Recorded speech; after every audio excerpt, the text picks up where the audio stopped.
उसका नाम सुलेखा था, मगर बचपन से ही हर कोई उसे भोली बुलाता था।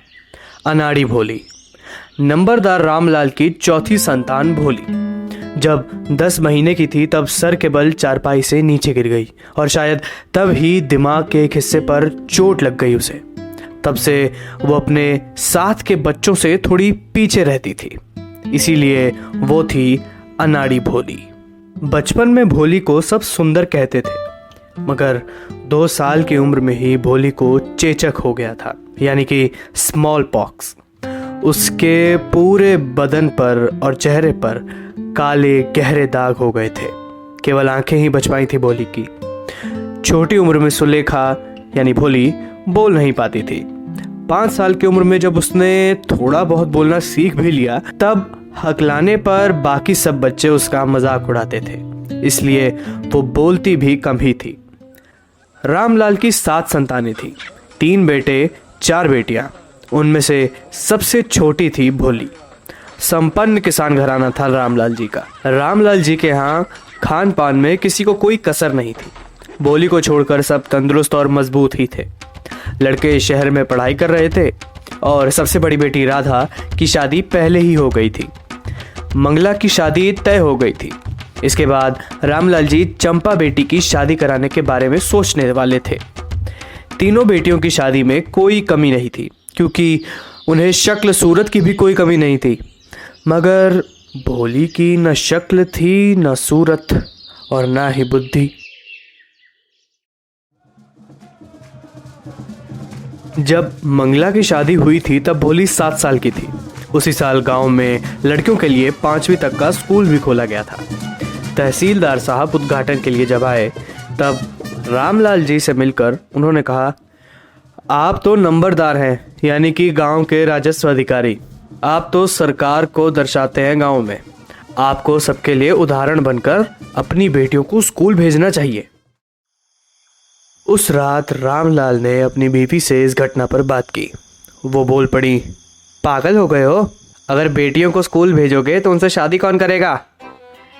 मगर रामलाल तहसीलदार की बात को यूं ही नहीं टाल सकते थे। आखिरकार फैसला हुआ कि भोली की शादी के होने के वैसे ही कम आसार हैं और अनाड़ी भी है, इसलिए स्कूल के टीचरों को भोली की चिंता करने देनी चाहिए। अगली सुबह रामलाल जी ने भोली का हाथ पकड़कर कहा, चल मेरे साथ, स्कूल चलना है। उसे ये स्कूल तो नहीं पता था, मगर ठीक इसी तरह उनके गाय लक्ष्मी को भी घर से बाहर निकाला था और उसे बेच दिया था। नहीं नहीं नहीं नहीं नहीं नहीं, भोली डर में चिल्लाई और अपना हाथ छुड़ाने लगी। दिक्कत क्या है तेरे को? पागल है क्या? रामलाल गुस्से में चिल्लाए। स्कूल ले जा रहा हूं सिर्फ तुझे। अपनी बीवी से भोली को कुछ अच्छे कपड़े पहनाने को कहा, वरना स्कूल वाले क्या सोचते रामलाल जी के बारे में। अब भोली को कभी नए कपड़े तो मिले नहीं थे। जो बहनों के कपड़े पुराने हो जाते वही उसे मिलते। कोई उसके कपड़ों को नहीं धुलता था। चंपा के कपड़े जो अब धुल धुल कर सिकुड़ गए थे वो भोली ने पहने। आज भोली को नहलाया गया, बालों में तेल लगाया गया। तब जाकर भोली को लगा कि उसे घर से किसी अच्छी जगह ही भेजा जा रहा था। स्कूल पहुंचकर देखा तो बच्चे पहले ही क्लासरूम में पढ़ रहे थे। डरी सहमी भोली को रामलाल जी ने हेडमिस्ट्रेस के पास छोड़ा। हेडमिस्ट्रेस जी ने भोली को एक क्लास के किसी एक कोने में बिठा दिया। भोली की ही उम्र की सब लड़कियां थी उधर। अपने साथ वालों को देख भोली को थोड़ा अच्छा लगा, शायद उसका कोई दोस्त बन जाए। मैडम क्लास में कुछ कह रही थी, मगर भोली को कुछ समझ नहीं आ रहा था। दीवार पर लगी कलाकारी को देखते ही रंगों ने बड़ा हैरान किया भोली को। उसे घोड़ा जो कि भूरे रंग का था ठीक तहसीलदार के घोड़े जैसा लगा। बकरी काली थी, ठीक उनके पड़ोसियों की बकरी की तरह। तोते हरे थे, ठीक वैसे ही जैसे उसने आम के बागों में देखे थे।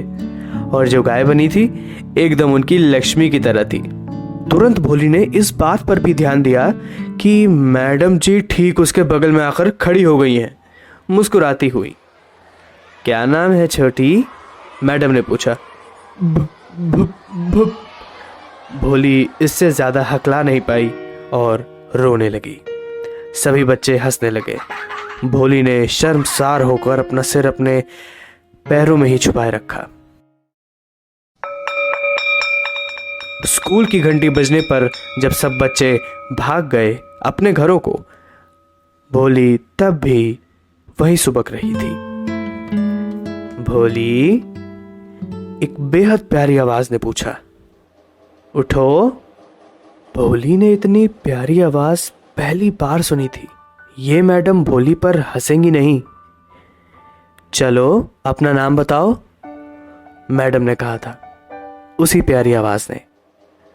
पूरे बदन पर मानो भोली को एक साथ पसीना आने लगा, मगर भोली ने कोशिश की। भ भ भ भ भो भो। भोली हकलाई। बहुत अच्छे, बहुत अच्छे, चलो पूरा बोलो बोलो, मैडम ने हौसला बढ़ाया। भो भो भोली। बहुत आराम मिला भोली को अपना ही नाम आखिरकार बताकर।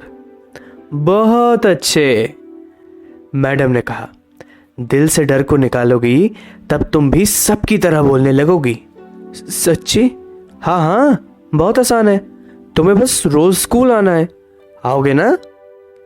भोली ने हाँ में सिर हिलाया। नहीं, बोलो, जोर से बोलो। हाँ। भोली को खुद पर हैरानी हुई। देखा, अब ये किताब लो। भोली ने एक किताब ली जो कि मैडम ने उसकी तरफ बढ़ाई थी। किताब को खोल कर देखा तो किताब में रंग बिरंगी तस्वीरें बनी हुई थी। बिल्ली, बकरी, घोड़े, तोते और उसके लक्ष्मी जैसी गाय भी थी उसमें भी। हर तस्वीर के साथ बड़े काले अक्षर। जब ये समझने लगोगी तब एक और बड़ी किताब दूंगी और फिर उसके बाद एक और बड़ी।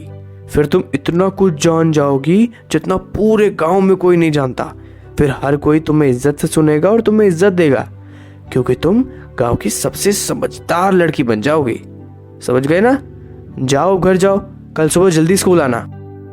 भोली को घर जाते वक्त ऐसा लगा जैसे मंदिर का हर घंटा बजने लगा है। स्कूल और घर के सामने के पेड़ों में मानो बड़े बड़े फूल खिल गए हैं।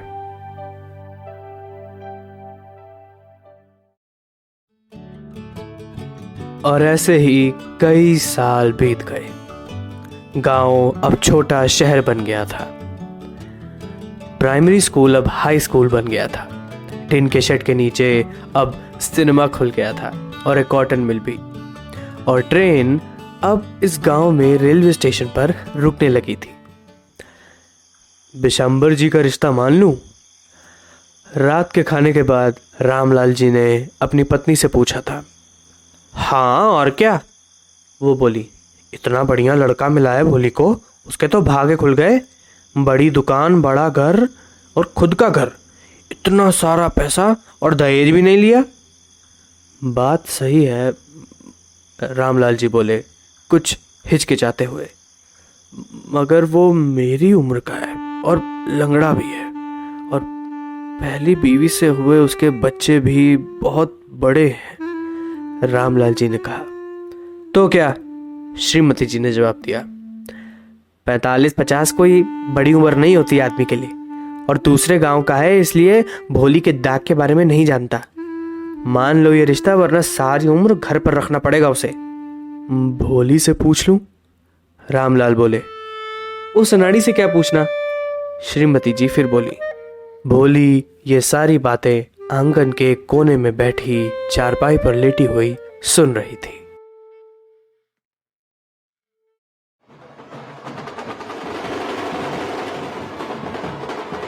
बिशांबर नाथ जी बहुत बड़े किराने वाले थे। खूब बड़े जुलूस के साथ सजे हुए घोड़े पर और शानदार बैंड के साथ वो दुल्हन को लेने पहुंचे थे। रामलाल जी ये सब देखकर बहुत खुश थे। उन्होंने कभी नहीं सोचा था कि उनकी चौथी बेटी की शादी इतनी धूमधाम से होगी। भोली की बड़ी बहनें भोली से चलने लगी थी। वधू को बुलाएं, मंडप में पंडित जी ने कहा। लाल रेशम की साड़ी में भोली घूंघट डाले हुए आई। अरे वरमाला डाल भाई, बिशंबर के एक दोस्त ने कहा बिशंबर से। बिशंबर ने वरमाला उठाई और भोली ने अपने घूंघट को पीछे किया और वरमाला दूल्हे के हाथ में ही थमी रही। इसके कितने दाग हैं, बिशंबर ने अपने दोस्त से कहा। भोली ने घूंघट को आगे सरका लिया। उसके दोस्त ने बोला, तू कौन सा जवान है भाई? अगर शादी करवानी है तो 5,000 रुपए ला कर दे इसका बाप मुझे। रामलाल ये बात सुनकर अपनी पगड़ी को दूल्हे के पैर में रखते हुए विनती करने लगे। मैं क्या मुंह दिखाऊंगा दामाद जी, 2,000 ले लीजिए दामाद जी। मगर बिशंबर नहीं माना। रामलाल के गिड़गिड़ाने के बावजूद भी नहीं माना। अगर शादी करवानी है तो 5,000 ला के रखो। बिशंबर अपनी बात पर अड़ा हुआ था।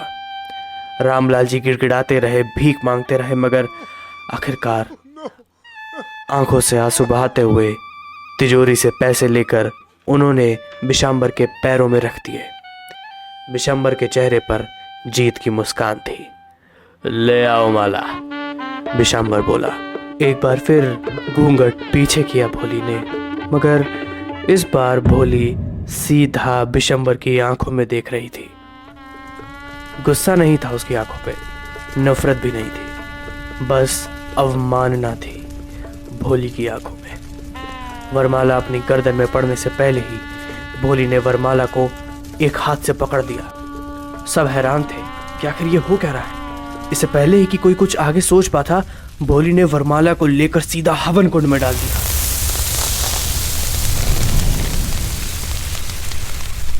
घूंघट पीछे फेंक कर अब वो खड़ी हुई थी, सीना तान कर।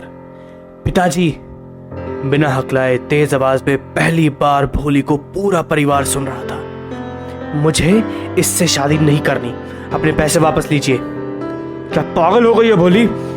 रामलाल चिल्लाए। परिवार की इज्जत का ख्याल कर, आपकी इज्जत की खातिर ही कह रही हूं पिताजी। मैं इस बुढ़े से शादी करने को मैं तैयार थी, मगर एक लालची कमजोर इंसान को मैं अपना पति नहीं बनाऊंगी, नहीं बनाऊंगी, नहीं बनाऊंगी। बेशर्म लड़की, हमें तो लगा था गाय जैसी है। एक बुढ़िया पीछे से बोली।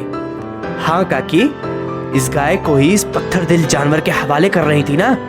अब बोल रही है यही गाय, हकलाने वाली अनाड़ी। और सुनना है? भोली उस बुढ़िया पर भी बरस पड़ी। मेहमानों में खुसुर फुसुर शुरू हो गई थी। इतनी बदसूरत है और इतनी बेशरम, भाई साहब। बिशंबर नाथ जी सभी लोगों के साथ जाने लगे। बैंड वालों को लगा कि शायद जुलूस और शादी जो भी था खत्म हो गया है, तो वो अपना आखिरी गाना बजाने लगे। रामलाल शर्म से जड़ हो चुके थे। उनका सिर शर्म से नीचे था। हर कोई जा चुका था। अब क्या होगा तेरा? तेरी कोई शादी नहीं कराएगा। क्या करेंगे हम तेरा? रामलाल बिलख पड़े। अब सुलेखा बोल रही थी, भोली नहीं, एक शांत आवाज में। आप चिंता मत करिए पिताजी, आपके बुढ़ापे में मैं आपका और माँ का ख्याल रखूंगी और उसी स्कूल में पढ़ाऊंगी जहां मैंने ये सब सीखा है। सही कहा ना मैम?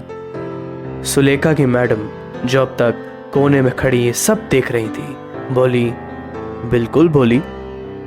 उनकी आंखों में वही खुशी थी जो एक कला को पूरा कर लेने के बाद एक कलाकार की आंखों में देखने को मिलती है।